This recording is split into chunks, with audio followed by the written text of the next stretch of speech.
Hey everybody. I wanted to get on and just do a little intro to this upcoming podcast. It's been a while since I have put out a podcast, and it's not lack of wanting to or lack of guests. It's really truly been a lack of just enjoying summertime. So there's really no excuses. I've just been enjoying the summer, and but I'm back, and I am excited about this particular podcast with Charles McBee. I have been following him on Instagram. His content is so funny and literally transports you back to childhood with his comments and his memories. And I just reached out to him on Instagram. I DM'd him, as the kids say, and he was kind enough to respond and kind enough to agree, and which makes me love him so much more. So I hope you enjoy this podcast. Please follow Charles, and if he is anywhere around you, go see him, because he is super, super funny. So I hope you enjoy another episode of A Piece of Molly's Mind. Let's get into it, damn it. Let's get into it, folks. This is another episode of A Piece of Molly's Mind, and I am fanning out. I have been, and Charles, do we call you Charles? Do we call you Charlie? Do we call you Chuck? Do we call you Hey You? Hey you, I've been called Hey you plenty of times. But Charles is great. Charles works Charles great. is There's your so many name. variations, but Let's go with Charles then. Let's Charles go with is the Charles. default. So Charles is a comedian. You're a stand-up comedian. Yeah, You are also a writer, which I want to get into. And I want to get into it all. I want to get into the life of a comedian. I want to get into the fact that you and I absolutely grew up in the same house, and I don't know how that is because I've never seen you before. I've heard I that a want, couple times. I mean, and we share the same brain, which is super scary, um, because the things that you say are the things that the self-serve, and we'll get into it. I've Yeah, been saying that I'm exhausted. I've worked all fucking day, and now I have to go to the grocery store and do it all myself. no, thank Yeah. you. Yeah. So I want to just get into it all. So welcome to the show. Thank And are you. you a podcaster? I see you on a podcast? Is it your podcast? I'm a part-time podcaster. I've done podcasts for a while and then put them down, and then done another podcast for a while and then put that down. I'm that one. I'm that guy who You're can't that guy. sit and stick with a podcast for more than a certain amount of episodes So before. again, we do share the same brain. Yeah. Same brain. And you currently, if I'm recalling from our conversations, you're on a cruise. Right now, at this very moment, yes, I'm on a cruise right now. Have you not learned what the fuck goes on a cruise? It's Well, don't either tell me now until I get off the boat. It's either Too late. murder or COVID. I mean, there's no in between on that. Well, we'll figure it out. So You far, let so me know good. which one ends up being yours. Yeah, exactly. So you're on a cruise, you're hired or pleasure? Well, a little bit of both. I'm Okay. performing for a week on the Virgin Cruise Line. That's They so they cool. um they have this what they're calling an influencer week or something of that nature. So yeah, they fly us out and pay us to perform, and but it's been fun so far, so good. Have you ever been on a cruise? Yes, I have. I've done a cruise. I've been on a cruise like with the family a couple times where we cruised around. That was always interesting, but times were had. But in general though, it was a great time because we got to see so many things in a short amount of time. So that part was really cool. Yeah, But I've never cruised. I've never cruised. This was the year of flying, Charles. Just slow one down. thing, one step at a One thing at a time. time. Okay. So you were born in Toledo, Ohio. I was, yes, Toledo, Ohio. So that could be just the could be some of the reason that we share the same growing up. Now you're 10, how old are you? I'm 40, I'll be 44 in July. Okay, so you're about 10 years younger than me. So you hit on the 80s comments, but I think you the chair is when I fell in love with you.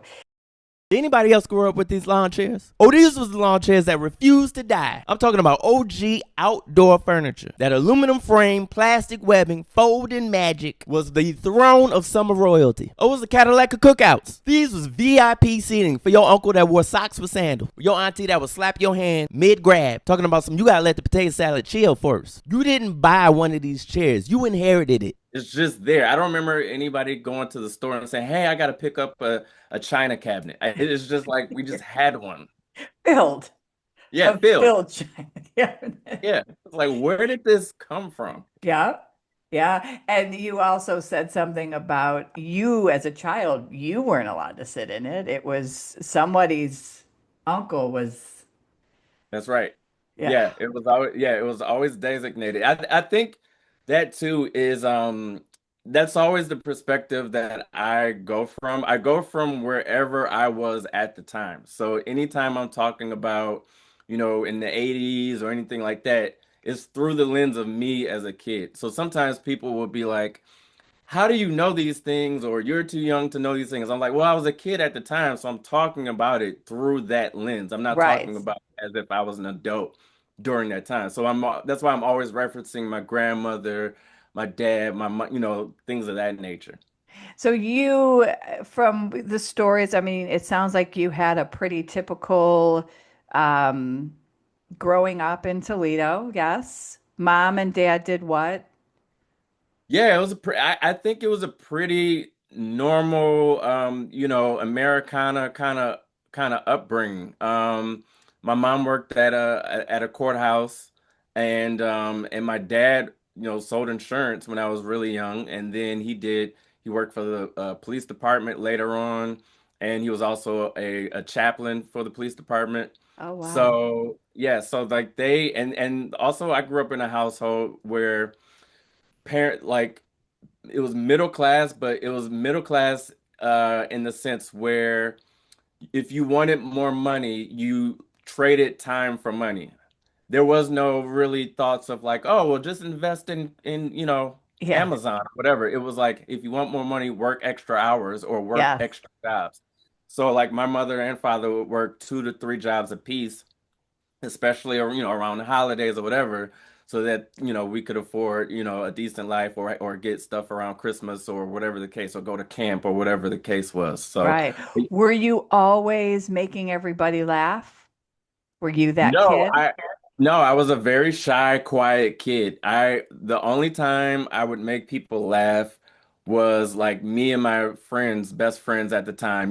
We would make each other laugh, but I was never considered a comedian per se. I was Yeah. very shy, but I always had stuff going on up here, but it was more so just my imagination. So like I'd be lost in, space somewhere, and Uh-huh. every so often my mother would be like, snap out of it. Where are you right now? They would always go, where are you? And I'd be like, I remember that cartoon Bobby's World, Oh, yeah. It's like kind of like that where you just go off into Adventureland or whatever. They call That's that ADHD today. yeah, that's what they Yes. exactly. Yeah, Yeah, I yeah. have They it. didn't have that term back then. I am undiagnosed, but I know I have it as well. I mean but that's the creative. I actually don't want to be medicated because I think that that's where my creative thoughts all come from, and I don't want to mute that. Yeah, no, totally. I can totally And you'll have to deal with me, saying dog or squirrel in the middle of our conversation. yeah. Hey, And that's I it. got it. This is a safe space. Yeah. Yes. Oh, I said I've already deemed us the same brain, right? All right. So I need to talk about 2000. Well, first of all, do you consider yourself a influencer? I've been told that that's what I am now. So I kind of go, okay, that's kind of where my brain is. Like as a 44-year-old man, when someone is refers to me as an influencer, I just kind of go, okay. Like it's not, that's not a thing that was embedded in me growing up of like one day you're going to be an influencer. Yeah, I would have been like, what is that? What are you Sure. talking about?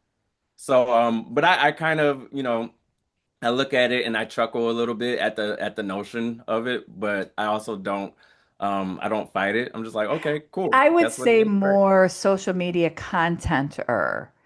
Like, because I don't think Yeah, because I don't want people to think that you're going to turn Charles on and you're going to be told to drink a certain kind of coffee. That's not what Charles is at all.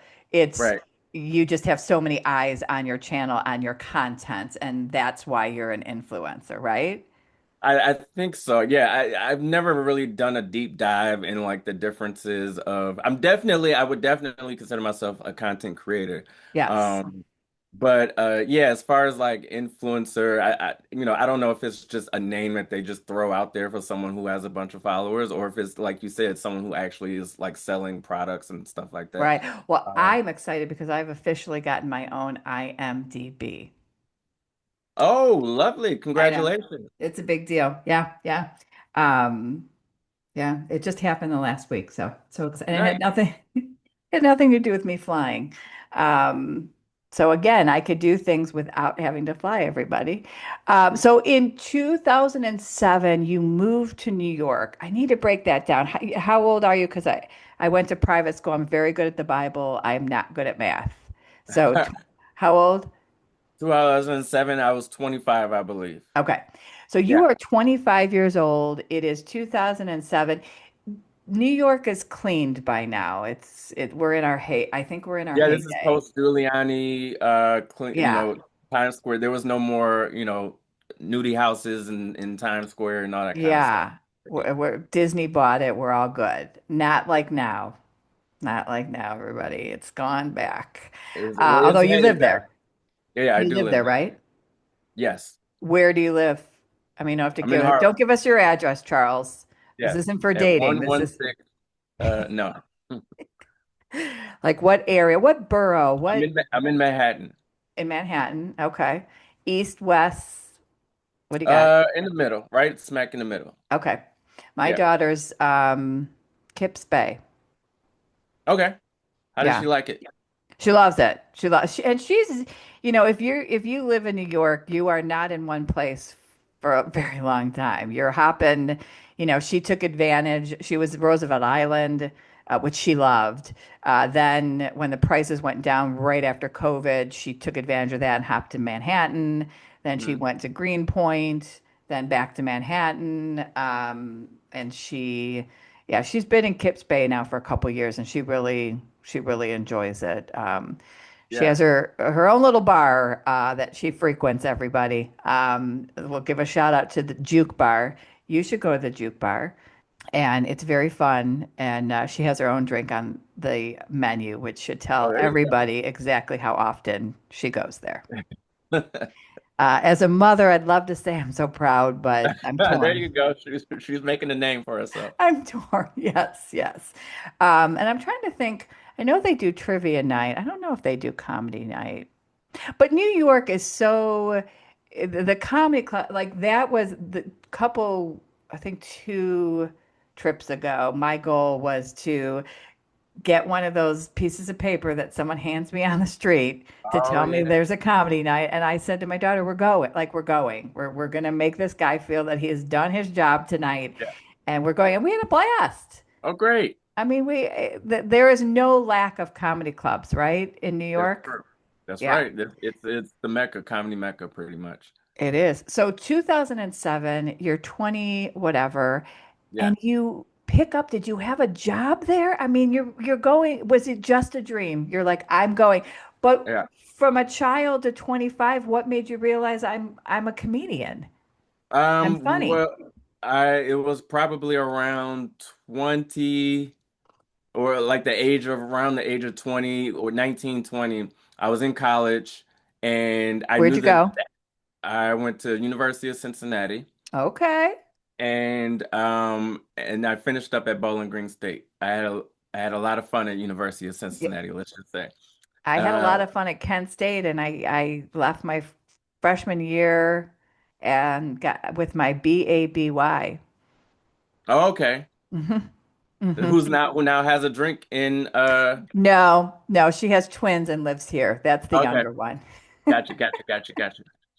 Yeah, Um, yeah, I so it was around college where I knew that that was something I wanted to pursue. I just didn't know how. And then in actuality, comedy was more of like comedy was more of the dream, the daydream.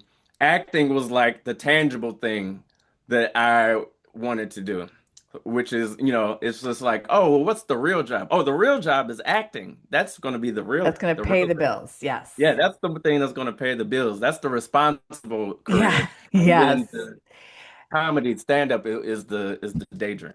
Did you go to school for acting? Yeah, Yeah. so that's what I went to ended up going to Bowling Green Yeah. for, and eventually that's what I actually came to New York for was to study acting. Acting. You know, I'm And in a movie, Charles. that I'm in a movie. Oh yeah? Well, I It's know you come, have an IMDb now, so well, that's for my directing. But I'm in a movie. Come December, it'll come out. oh great. Well, congratulations. It's called a Christmas Road to You. And it was filmed right here in Chagrin Falls and right here at the end of Chagrin. Oh And nice. it's a very Hallmark movie. I was gonna ask, is it a Hallmark or It's not a Lifetime? Hallmark, but it's a Hallmark. Gotcha. Well, All the right, hard part's so over. You got it made, so congratulations. yeah, but here's the thing. I did have a name, Marge, and I did have a speaking role. My goal is to get my SAG card. Yeah. I'm not an actor at all. I'm an innkeeper. I mean, that's the side hustle. And it wasn't a union film, Oh, so it gotcha. doesn't count. So I got to go back to square one, zero. Gotcha. Gotcha. Yeah. All right, I digress. I'm being selfish. Okay, so you come to New York. Were you, was there a school plan or you were just going to study? I mean, that's a big, I just always Yeah.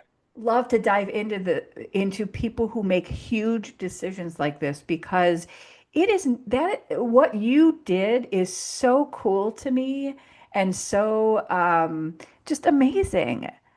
Thank you. I mean, it Yeah, is. Not everyone does that.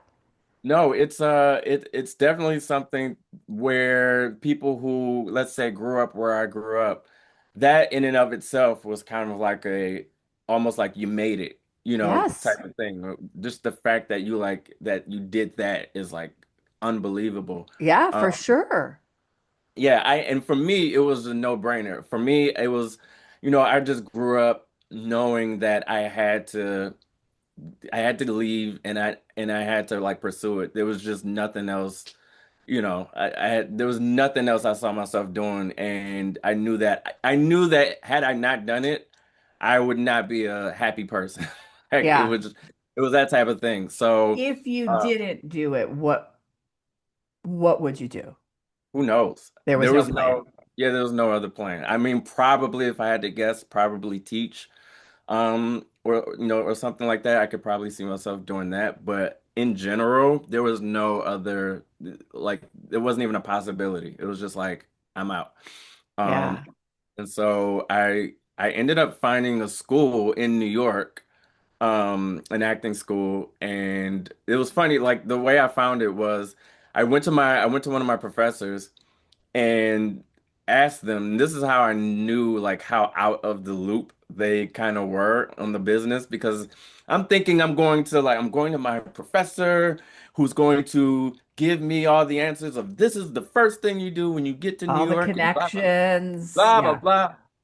I go, so what do I do? I'm going to New York, and as soon as I graduate, in like a few weeks or however long it was, what do I do? And he goes, well, there's some brochures over there on the wall. I think we got one. I think we have. I From think there's a school. 1984. I go broche. I'm like, what brochure? He's like, yeah, there's a brochure. Go check, go see if there's anything from New York. I was like, okay. And I literally the first one I picked up, it was a brochure, and at the time the school's no longer there, but it was called the School for Film and Television, which sounds like give me all your money, I'm going to It's scam. fake. 100%. It's like Yes. who created this name? In fact, it was such a people must have told them so much that we got to change the sec. It was a 2 year program. The second year they completely changed the name. So I got there like Just in time.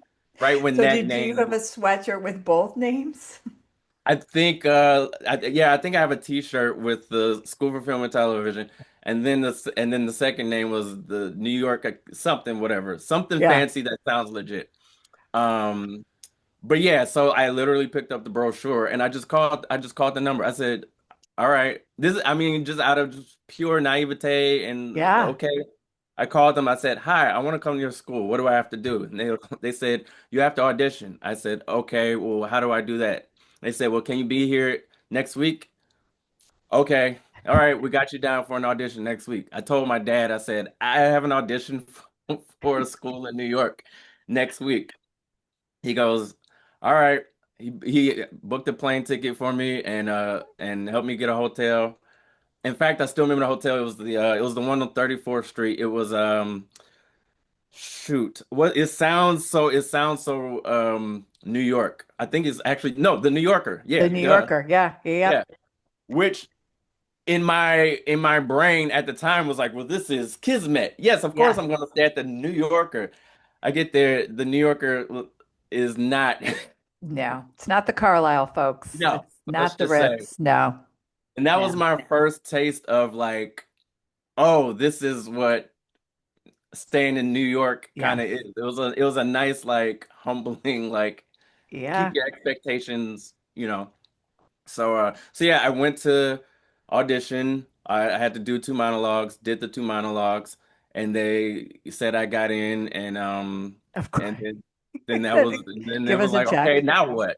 Yeah. And then we're like, well, show up on this day, however many weeks later or a month later or how whatever it was, and after that, I called home. I said, "Well, I'm gonna be in New York now."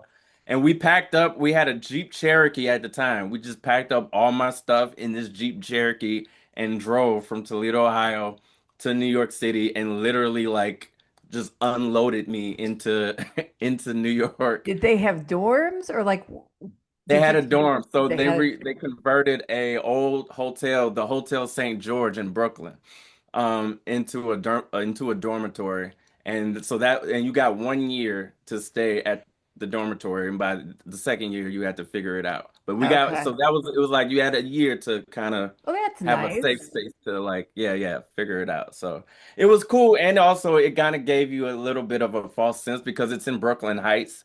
So my first year in New York City is living in Brooklyn Heights. It's just like, Mhm. oh, I love New York. It's just like, relax, kid. Yeah.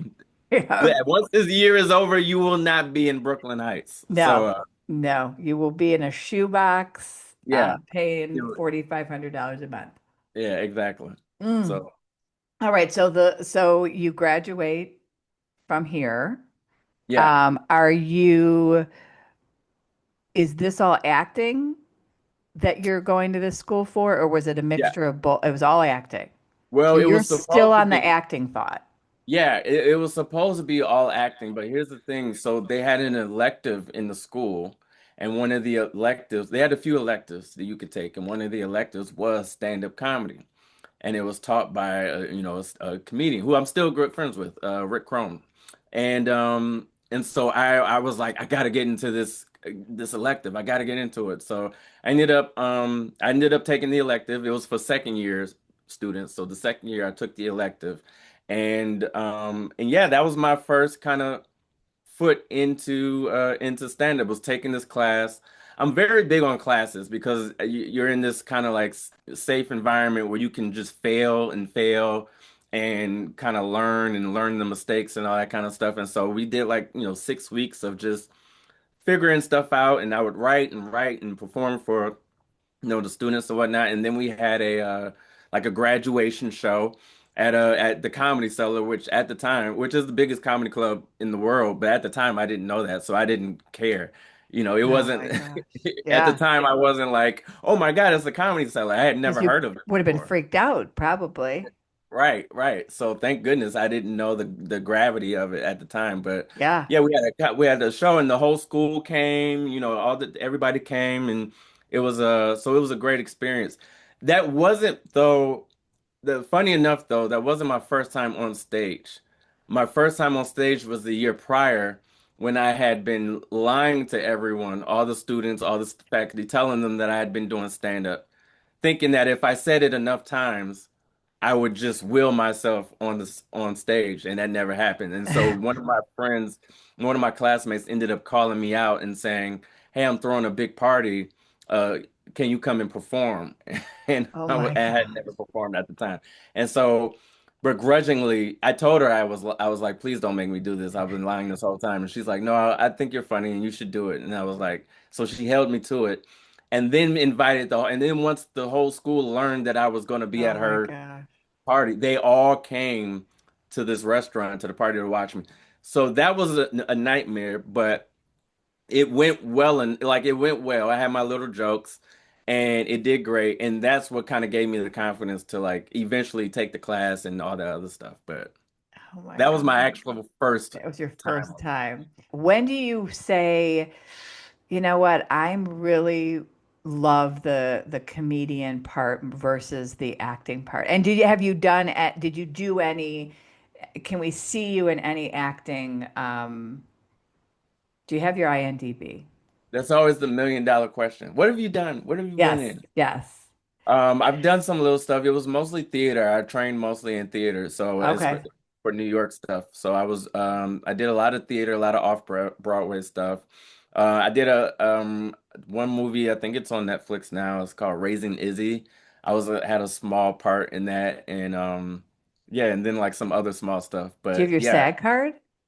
yeah, I do have my SAG card. Yeah, but that was actually from stand up like comedy stuff. Oh, because your shows, you have some shows that have been aired.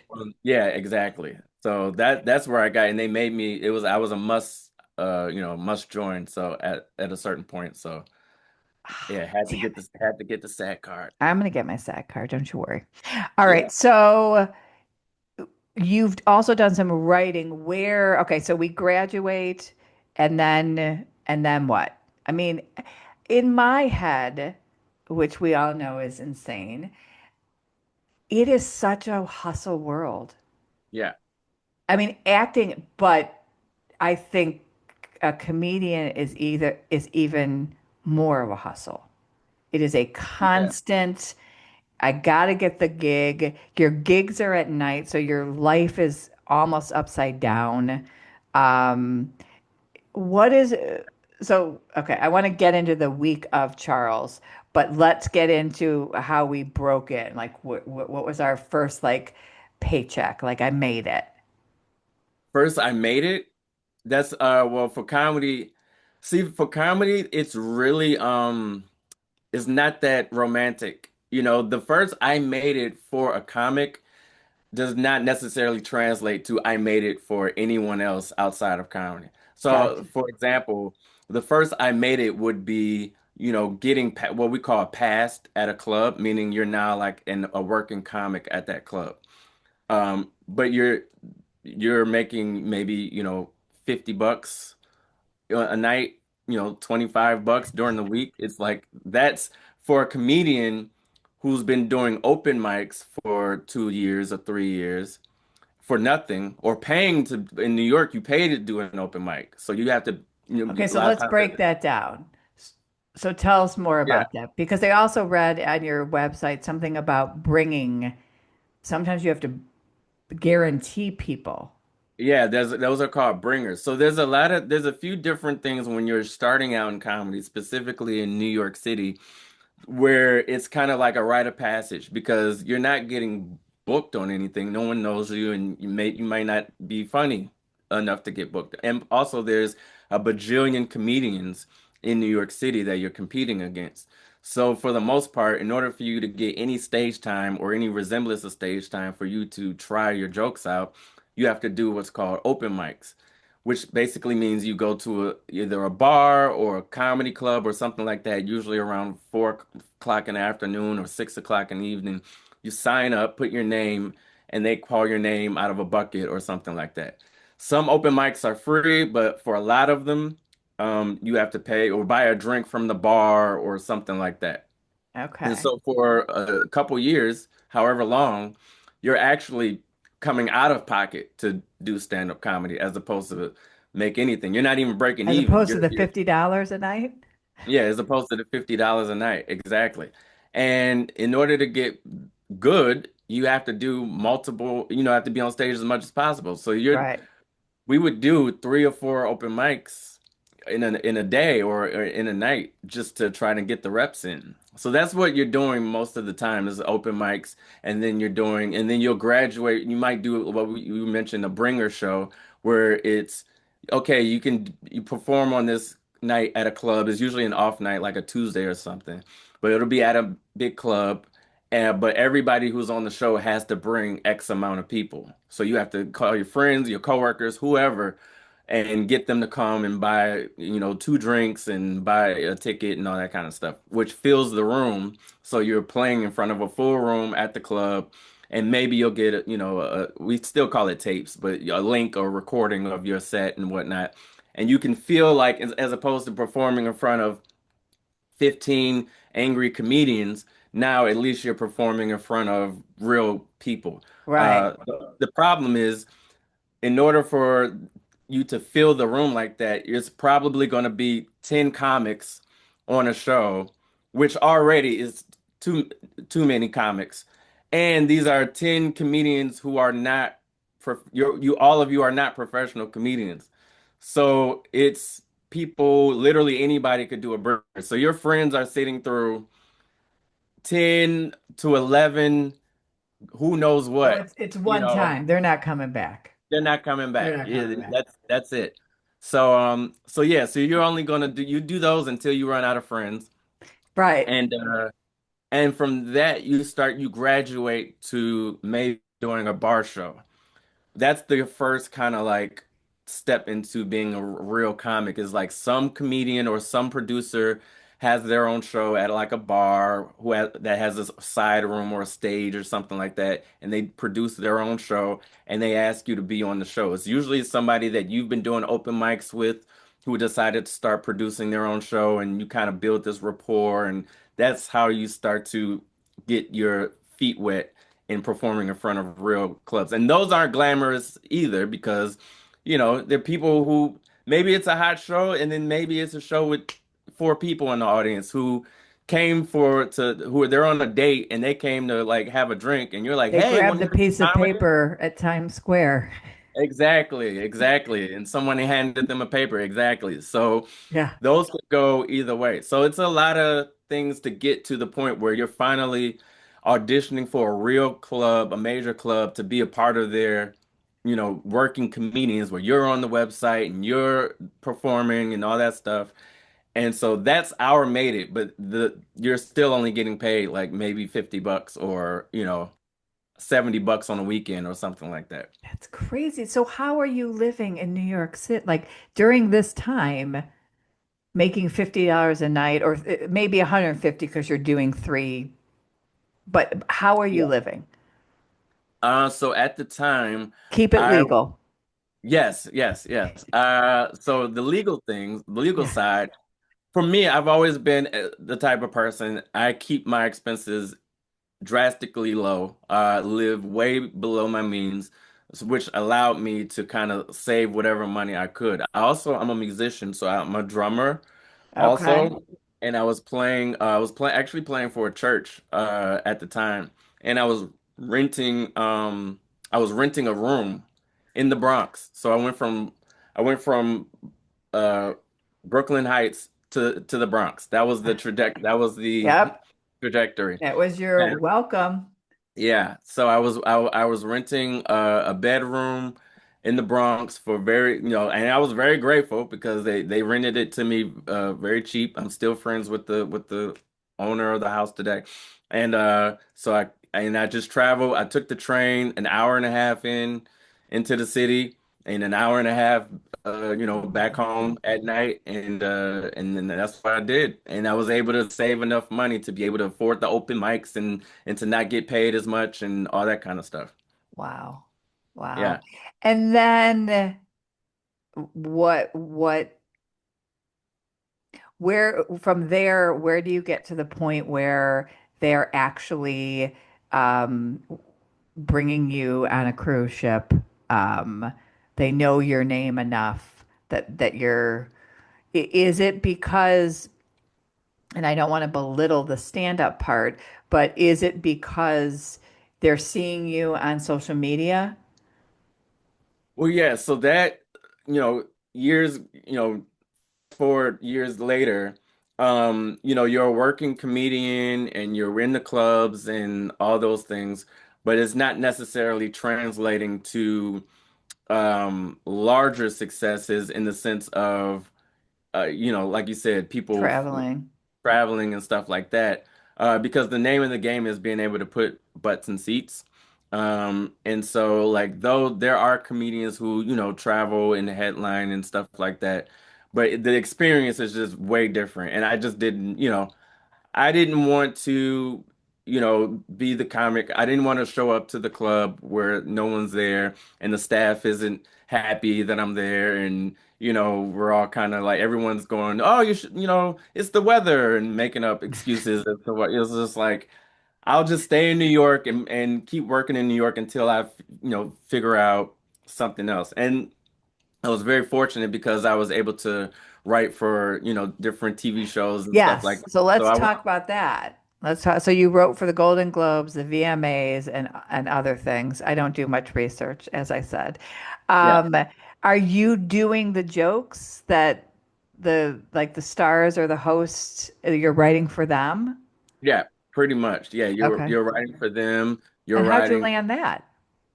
through stand up. It all kind of goes back to stand up. So at some point, someone sees you on stage somewhere and thinks you're funny and says, "Hey, come, you know, try this out or come do that." It all kind of stems from that. So I would. kind of working around and hustling around to all these different clubs is really a good thing because you're being seen by multiple different people. Oh, absolutely. Being able to be seen, being in certain rooms where people go to see, Hmm. um, and also being validated by the clubs, because a lot of times people will ask the club directly, "Hey, Okay.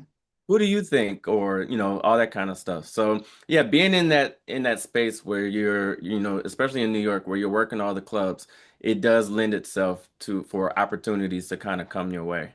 Are you in a certain club as a, I mean, not to sound like a Vegas person, but like a residency at a certain club, or do you still make rounds? You mean to like Like today now, or yeah.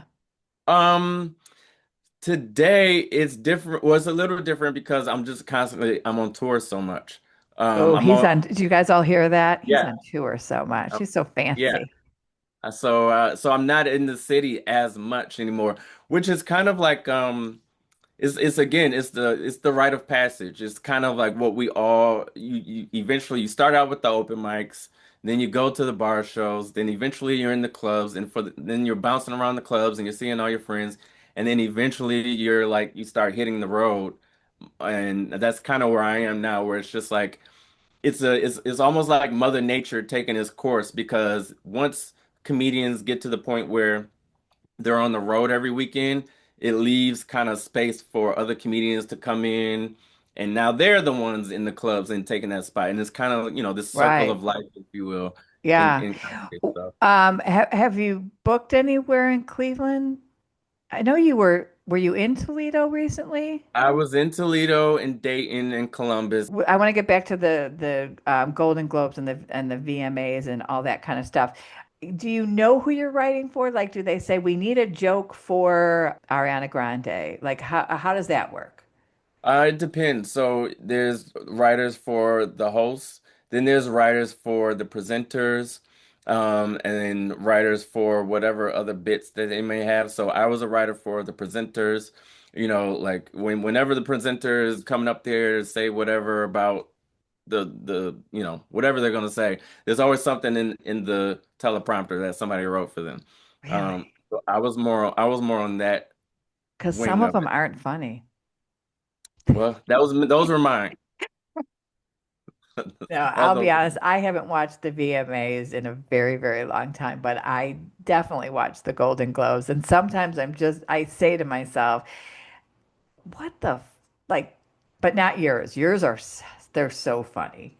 Well, those well the so things like NBC and ABC and all those networks, like they you can't be there's no edgy, there's no No, everything is not very today. yeah, very PC. So yeah, there's not a lot of room to, and there's so many, especially for those giant networks, that there's a lot of you're getting notes and from higher ups and higher ups and higher. So it's more safe than sorry when it comes to that. Yes, That's probably why everything a feels a little little bit dry. yeah, yeah. A little dry. Let's talk about the week in the life of Charles. What is like, what does your week look like now? Like just It's any general week. usually me during posting, I usually write at night and then I'll upload stuff during the day. How much Uh time do you spend on creating that? I mean, because you post a lot, which you yeah. have to. Like how much time are you spending on creating that? A lot. It's usually hours, Yeah, go into it. Because I'm because just you're it's editing it, right? mhm. Yeah, I'm editing, filming and writing it up and so and then thinking of, stuff Right. also thinking of like, okay, what else am I gonna talk what else am I gonna talk about? So and then sometimes there's research that might go into it as well because I know people think that how do you remember everything? I'm like, well, I have the internet. So like Sure. if I can remember mo like most of it, but there might be something that I'm just like, wait, what was that? When did that come out? Or what Yeah. was it? Oh yeah, I remember. Oh yeah, that. So I do just to have make to sure. ask you, I got to ask you about the sloppy Joe. Oh yeah, Did your mom serve it on bread like that? of course. Really? Yes. We always did it on a hamburger bun. We did it on white bread. Because we didn't buy Interesting. hamburger buns willy-nilly. We also ate hamburgers on white bread. Everything was white bread because white bread was multi-purpose. You didn't just buy extra bread. We had hot dogs on white bread. Everything was like, I'm We had buying hot dogs bread on is white. bread. Yeah. Yeah, we're I'll buying have bread. to, I'm going to ask the Figure it family out. on that. Maybe I'm wrong. Maybe that just moved into later on for me. And Yeah, I'm not buns were going, for like barbecue, like if we're having a cookout, yeah. something like that. Okay, now we were buns. But other than that, there's a loaf of white bread. Figure it out. Bread is Yeah. bread. Oh my gosh.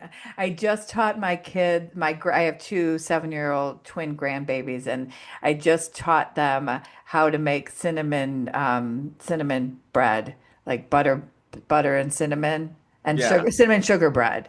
Hmm. And they just think it's the coolest thing ever. Every morning Right. they're like, "Can we have cinnamon sugar bread?" And I was like, "Yeah, sure." But yeah, that's what we grew up with because we never had breakfast. Like we'd have one box of cereal maybe, Yeah. but we were always either out of milk or we were out of cereal. Yeah. You Yeah. never Never get the both two. at the same time. You can never get the two together. And that's where cinnamon toast came to be. So you're spending a lot of hours on content. Yeah. You're your own agent. Are you booking your own stuff? Everything You, is me, one-stop shop.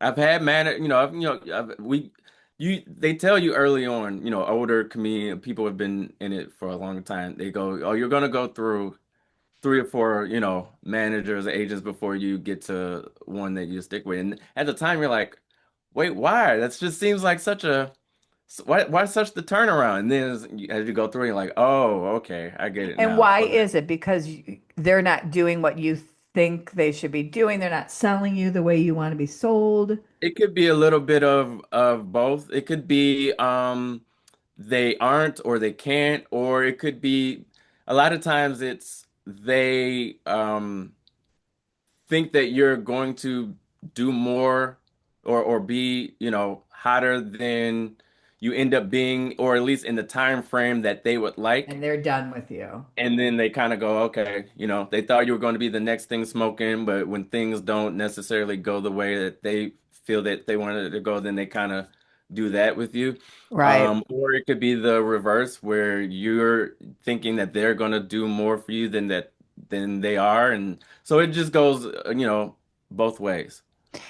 Is does a comedian feel that they've made it once they start booking and traveling? Like, is that the I made it? If I'm being honest, even the most successful comedians, there's always we're very bad at being able to just stop and like smell the roses and kind of going, hey, I made it. I'm sure there are definitely moments where you're like, I wow, I killed can't that. believe this. Yeah, I killed it. This is great. But then the next day, Is there's the that one. because there's so many comedians that could replace you in an instant and you always have that constant fear?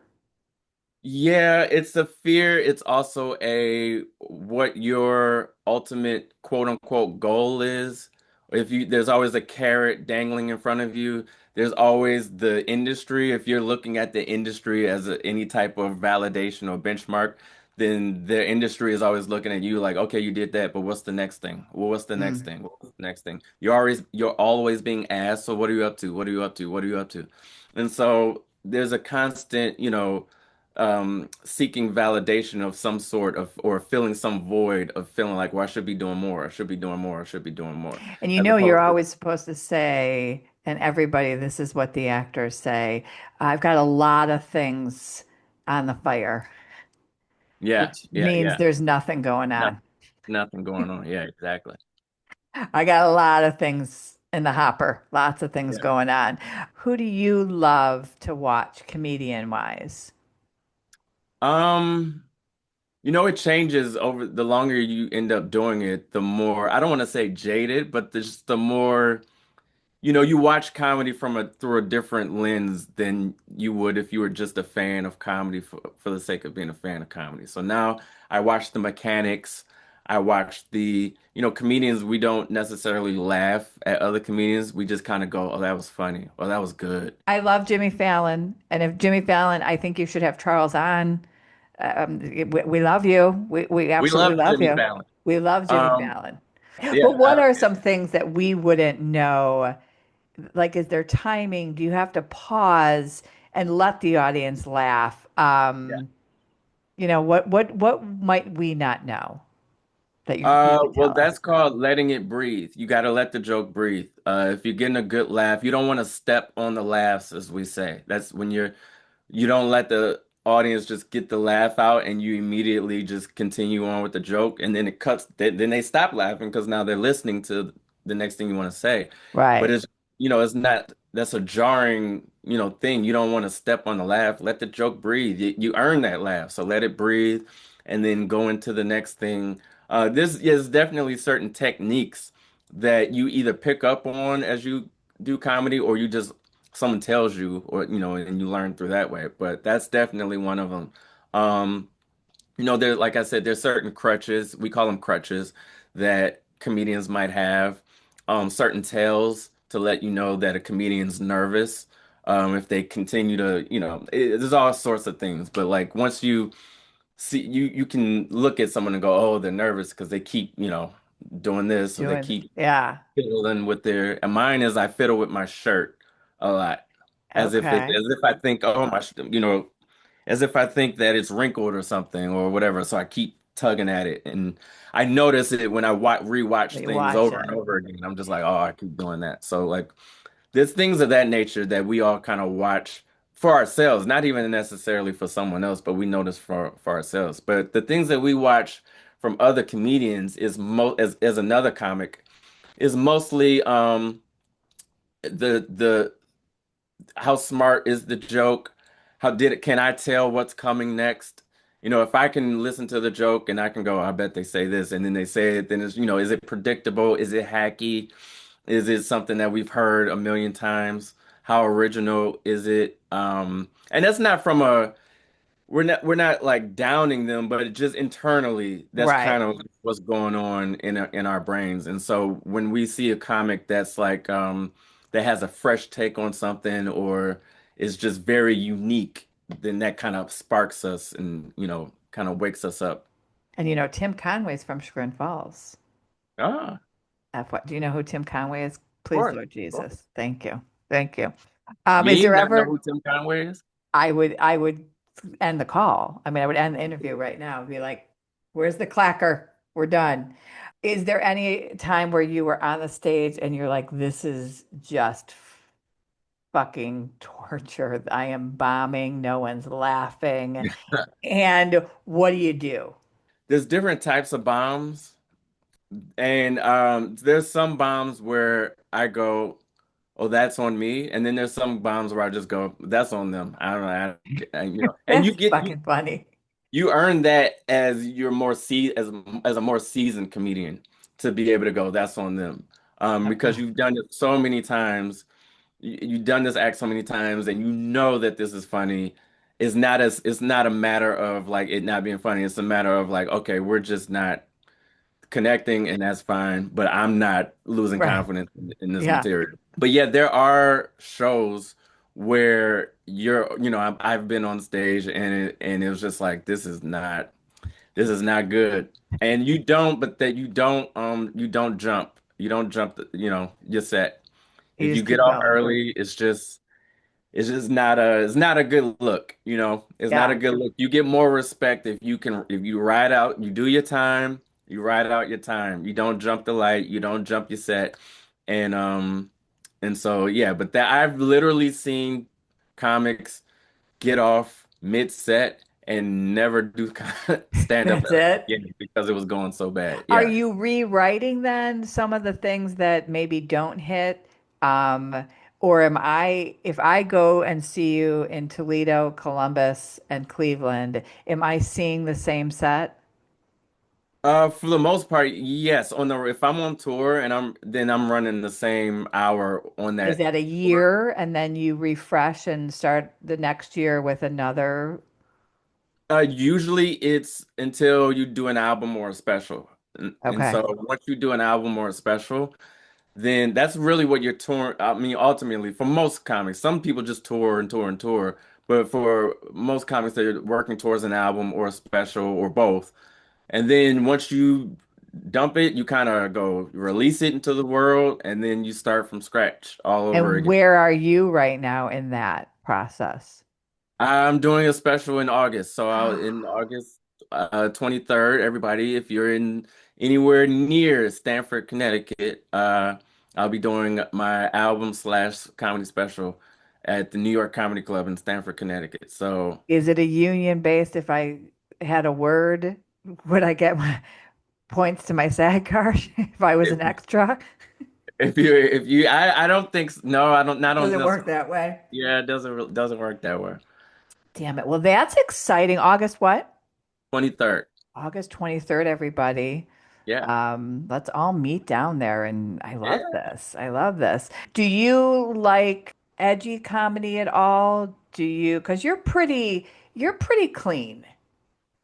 Yeah, it's Now, I kind of haven't seen you in stand up, but as far as your content online, you're pretty clean. yeah, it went I mean it went back and forth for a long time. You find your voice as you're going through the stages of comedy. But as of today, I'm pretty clean on stage. But that's a conscious decision that I made like maybe a year or two, like a couple years ago. Um there's nothing that I need to say that I can't say in a In front of quote your unquote grandma. clean. Yeah, Yeah. yeah. I always kind of go, like even when I did my Toledo show, I was just like, my grandmother's going to be in the crowd. Like, what am I going to say that she could be in the crowd and Yeah. watch? And it's like, and it's cool. And I actually prefer it. I didn't do comedy for a long time in front of, back home or in front of like, my mom came and saw me a couple times and I tailor it to her because I knew she was in the crowd. She would go, I know that that's not your regular set. You only did that because I was here. And I like that now I can actually do a full hour of comedy and I anybody have to can like worry. come, yeah, and rock out. I used to think that it would dilute me in some way, and it's actually given me even more creativity because there's, like I said, there's nothing that I left on the table that I'm just like, oh, Right. man, I can't tell that joke. It's like, Gosh, I and hope if I I did a. wanted to do that, I could. I could go in any comedy club I want when I'm not on tour. And if I wanted to just dirty it up, I can do whatever I want when I'm in I New hope I York. didn't offend you with saying the F word earlier. No, I've said it plenty of You've said times. it twice in your life. And you Yeah. have the saying, do your vaginal or test that you know what I'm talking about. It's the testicular fortitude and the vaginal valor. Yeah. And where did that come from? So that actually came from so on a show that I was writing for, I gave it to the host to say. I was like, "Hey, say this," and they didn't say it, or they didn't want to say it. And so I said, "You know what? I'm not gonna force the issue. I'm gonna put it right Yep. there."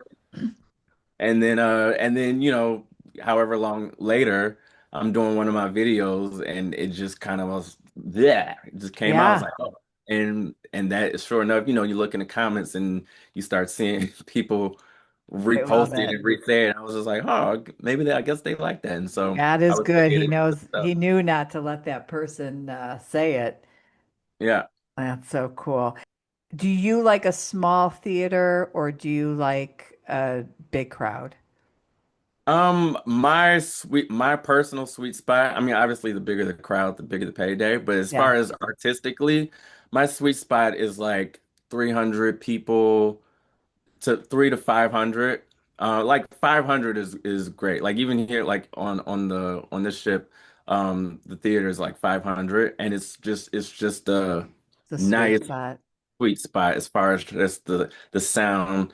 You can still there's a certain rhythm and a certain cadence and a sound that as comedians we love, and it comes with different crowds. When the crowd is larger, 1,300 and that kind of stuff, it's still great. But now you're doing a joke and you have to wait for the laugh to like go to the back of the room and then come Right. all back, and you got to kind of, there's just a different pace. Um, but yeah, like 500 people is a great, you can still get that nice, powerful laugh, but you don't have to wait for it to come all the way back, to Right. you. And Yeah, it's great. do comedians lie a lot? On stage, you mean like Yeah. about the interact and stuff like that? Yeah, when they're telling a story, I Um, it depends.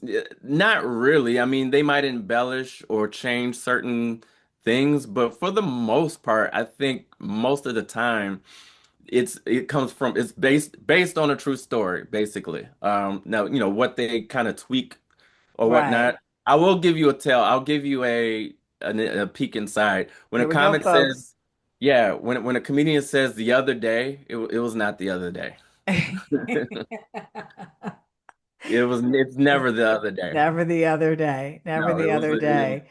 10 years ago. Is it harder to make people laugh now than it was 10 years ago? Because you're maybe I wouldn't even say 10, I would go 20, because you're tiptoeing, you're just need to be very careful, or is that just, I mean, because it doesn't seem to be your brand either.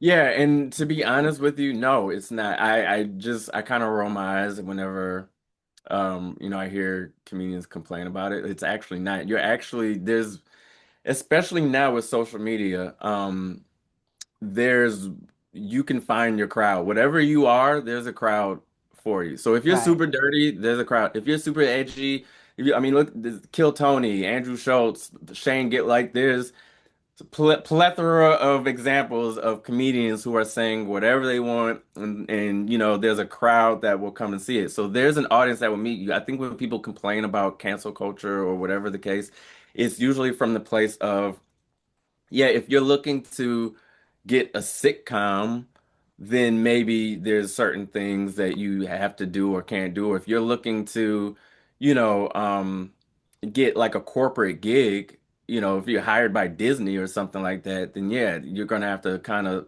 toe the Right. line, whatever. But if you're just looking to do stand-up comedy and be a successful stand-up comedian, no, there's tons of people who want to hear you say the edgiest shit Just possible. stay true to Just do who you whatever you are. want.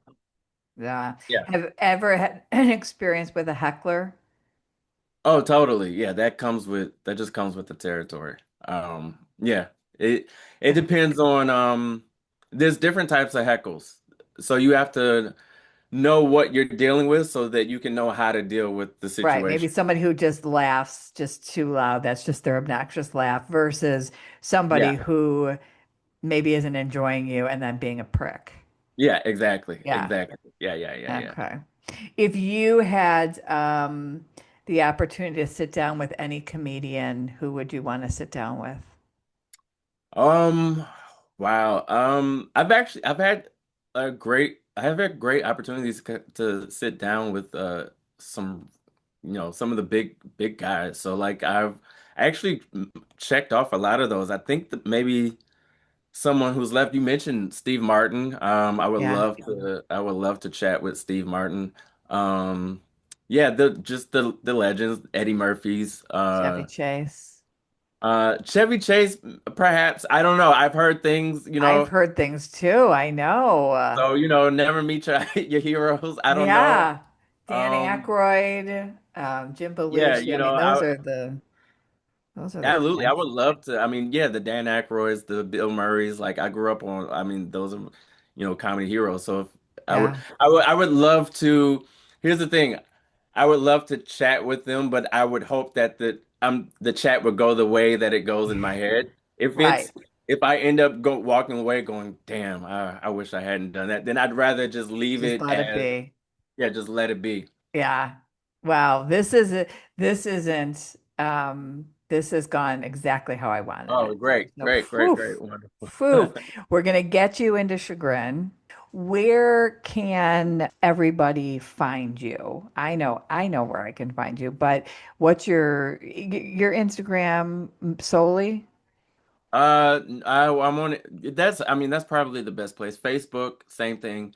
I'm there. Facebook, And Instagram. it's Charles McGee. McBee, B. McBee, McBee. everybody. It is Charles McBee.